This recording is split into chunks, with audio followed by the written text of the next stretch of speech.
It was a seemingly ordinary January morning when Nicola Bulley, a 45-year-old mother of two, vanished without a trace. She had followed her usual routine, dropping her kids off at school, taking her beloved dog, Willow, for a walk, and heading to the scenic riverbank near St. Michael's on Wyre, Lancashire.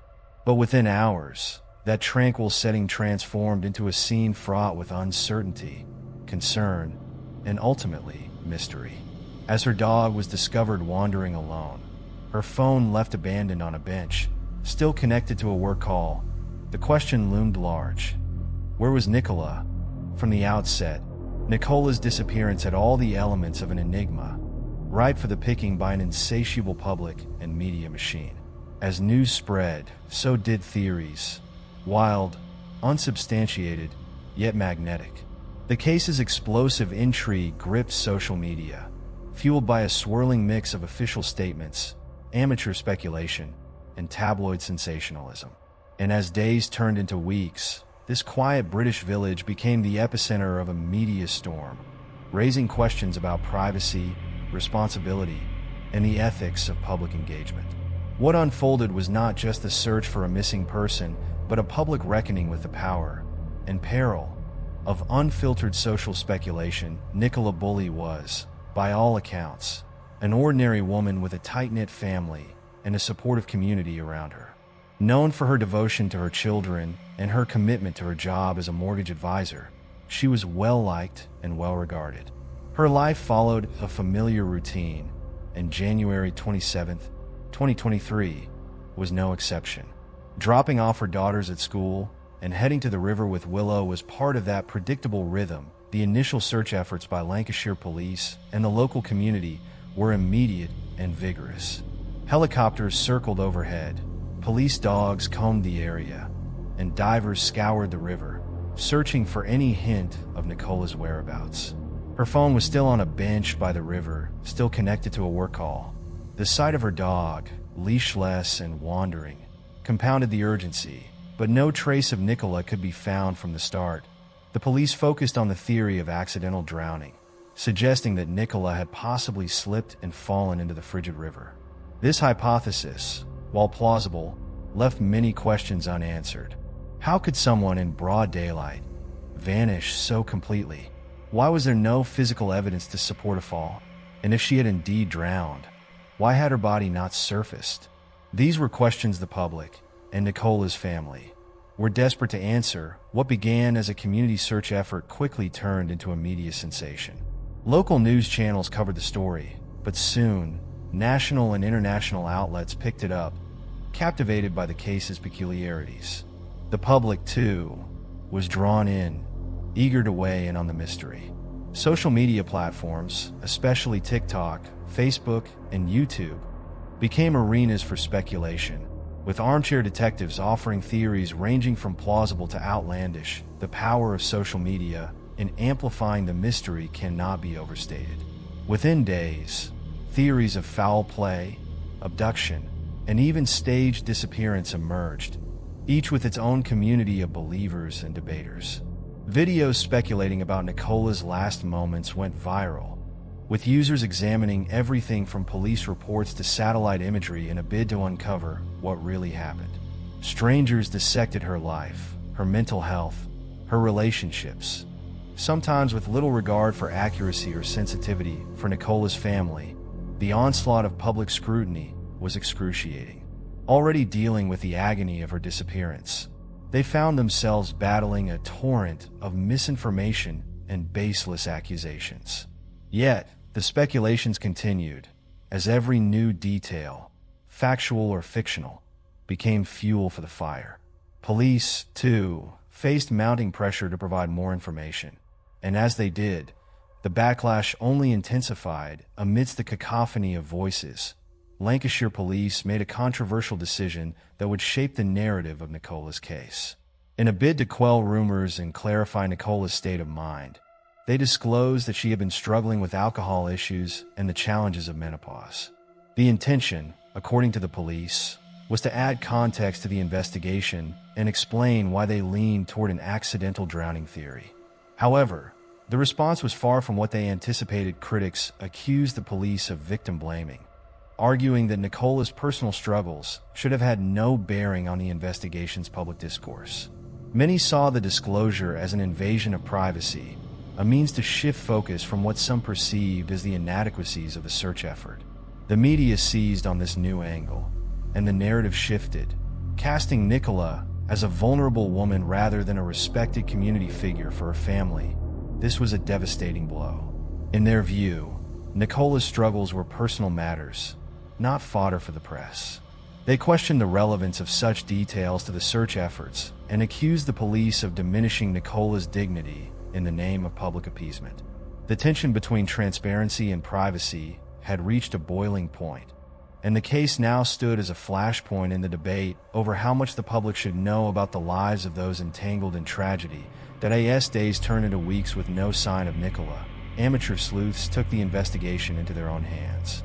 Equipped with nothing more than smartphones and theories, these armchair detectives scoured Google Maps, rewatched news footage, and even traveled to the riverbank, hoping to uncover clues that the authorities had missed.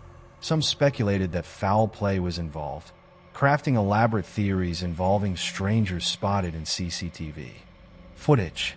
Others believed Nicola had faked her disappearance, pointing to her personal struggles as evidence of a planned vanishing act. The family found themselves caught between gratitude and frustration. On the one hand, they appreciated the public's genuine concern and the lengths some went to help find Nicola. On the other, they were overwhelmed by the sheer volume of misinformation that had taken on a life of its own. At times, it seemed as if the search for Nicola had become secondary to the spectacle surrounding her case. People from around the world were posting, commenting, and dissecting every facet of her life, often without a shred of factual basis for law enforcement. The influx of amateur detectives presented a unique challenge. While public awareness can be a powerful tool in solving cases, the tide of misinformation risked derailing the investigation. Police resources were strained as they fielded tips that led nowhere, and officers found themselves debunking rumors rather than uncovering evidence. In some instances, members of the public hindered official searches by swarming key areas or interfering with search operations, believing they could succeed where trained professionals had not. After nearly 3 agonizing weeks, on February 19, 2023, Nicola Bulley's body was found downstream from where she was last seen. The discovery brought a measure of closure, but it did little to quell the storm of speculation. For those who had been gripped by the case, the question shifted from, "Where is Nicola?" to "How could she have been missed?" The discovery site was a short distance from the original search area, raising questions about the thoroughness of the initial investigation. Police maintained that the river's current and Nicola's body position likely contributed to the delay, yet some viewed this as further evidence of investigative failure. Critics pointed to the body's proximity to the bench where her phone had been found and argued that it should have been found sooner. The official inquest determined that Nicola had died from accidental drowning, aligning with the police's original hypothesis. No signs of foul play were found, nor any evidence of a staged disappearance or third-party involvement. While the inquest closed one chapter, it opened another for those who remained unconvinced. Skeptics took to social media, arguing that the inquest had failed to address critical questions, and some even suggested a cover-up for Nicola's family. The ordeal was far from over. They were thrust back into the public eye when they agreed to participate in a BBC documentary, The Search for Nicola Bulley, which sought to present an unfiltered account of their experience. In the documentary, they spoke candidly about the toll the case had taken on them, not only due to Nicola's loss, but also because of the relentless media and public intrusion. They described the frustration and heartbreak of watching strangers dissect their loved one's life, transforming her from a person into a public mystery. The family's decision to speak out was a bid to reclaim Nicola's narrative, to restore her dignity in a story that had often veered towards spectacle. They wanted people to understand that behind every headline was a real person, a mother, a sister, a partner, whose life deserved respect and whose death demanded empathy. Nicola Bulley was more than just a name or a missing person case. To those who knew her best, she was a dedicated mother, a loving partner, and a respected professional. However, as the case gained traction online and across the media, Nicola's identity was quickly overshadowed by rumors and assumptions, often far removed from reality. Strangers speculated on her life, her mental health, and her relationships, creating narratives that felt more like fiction than fact. In a matter of days, Nicola had gone from being a real person with a private life to a symbol of mystery and intrigue, a character in a modern-day whodunit for her family. Watching Nicola's life reduced to sound bites and online gossip was excruciating. They found themselves defending her honor, attempting to correct misconceptions that seemed to multiply faster than they could address them. Every time they logged onto social media, they faced a flood of posts and videos dissecting Nicola's life. Strangers who had never met her were drawing conclusions about her character, her mental state, even her love for her children. And while many had good intentions, the family couldn't help but feel that Nicola was being objectified, turned into a spectacle rather than remembered as the loving, kind person she was. The constant media coverage also brought with it a unique form of intrusion. People from around the world traveled to St. Michael's on Wyre, drawn by curiosity and a desire to be part of the story. They walked the same path Nicola had taken, posed by the riverbank for photos, and some even held live broadcasts from the scene. For locals, this invasion was disturbing. The small, quiet village was now overrun by people who treated it like a crime scene, each one convinced they might find the missing piece of the puzzle that everyone else had missed. For the residents, it felt as though the world was dissecting not only Nicola's life, but also their own community, their own backyard. As Nicola's story spread online, the lines between journalism, entertainment, and investigation blurred. Social media became a battleground of theories and speculations, with each platform offering a unique take on the unfolding mystery. On TikTok, users created Nicola Bulley theories hashtags, where clips discussing potential explanations for her disappearance amassed millions of views. Some amateur detectives pored over publicly available information, analyzing every detail, from the position of her phone on the bench to the timeline of her walk by the river. YouTube channels dedicated to true crime released hour-long breakdowns of the case, some questioning police competence, and others accusing unseen conspirators. Reddit, too, had threads full of supposed experts weighing in on every aspect of the investigation, with some users claiming to have insider knowledge. With each platform came a different narrative, and soon it was difficult to separate fact from fiction. What had started as a legitimate call for public awareness had evolved into a complex web of theories, each one more convoluted than the last. One particularly troubling aspect of the online discourse was the rise of conspiracy theories. Certain groups speculated that the police were covering up foul play, alleging that Nicola's disappearance was part of something larger and more sinister. Others believed that Nicola's struggles with alcohol and menopause were exaggerated by the police as a means of blaming the victim. These theories, though lacking any factual basis, gained traction, leading to countless posts, videos, and live streams dedicated to uncovering the truth about Nicola's case. The surge of online sleuthing also presented tangible challenges to law enforcement.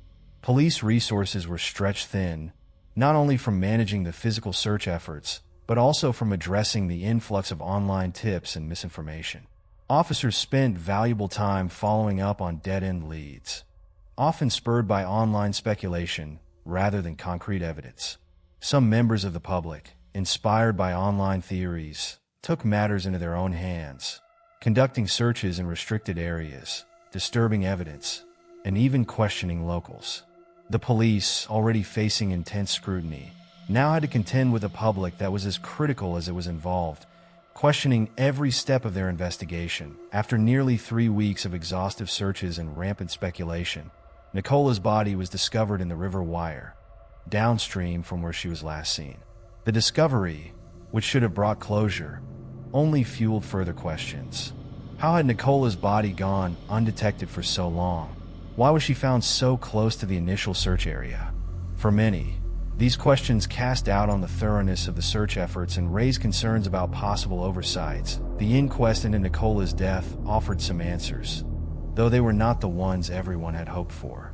The coroner concluded that Nicola had died from accidental drowning, citing cold water shock as a probable contributing factor. According to experts, the river's temperature could have caused Nicola to lose control within seconds, making it nearly impossible for her to call for help or regain her footing. The inquest dismissed the idea of third-party involvement, aligning with the police's original theory of accidental drowning. However, the inquest's findings did little to quell public skepticism. To many, the simplicity of the explanation seemed at odds with the complexity of the search. The very fact that Nicola's body had been found in an area already searched was enough to stoke doubts, with some suggesting that her body had somehow been placed there later. Even the river itself became a subject of debate, with online experts questioning whether it was possible for a body to remain hidden for that long in such shallow waters. The case, it seemed, had transcended the boundaries of logic, entering a realm where answers were irrelevant compared to the allure of the unknown for Nicola's family. The inquest's conclusion offered a bittersweet form of closure. While it provided a factual end to the mystery, it did nothing to erase the pain of the past weeks or the lingering effects of public scrutiny. They were left with an indelible sense of loss, not only for Nicola, but for the dignity they felt had been stripped from her story. Despite the inquest's findings, her case remained a topic of fascination. Her memory entangled with theories and conspiracies beyond their control. That Nicola's story is one of many that demonstrate the delicate balance between public interest and personal privacy. Her life, and the lives of those who loved her, were laid bare for a world eager to solve a mystery, often at the expense of compassion and truth. As we move forward, the question remains: how can we engage with these stories in a way that honors the people at their center, rather than reducing them to pieces of a puzzle? In the case of Nicola Bulley, the answer may lie not in what we discover, but in how we choose to remember, respecting her life not as a mystery, but as the cherished existence of a mother, a friend, and a soul worthy of peace.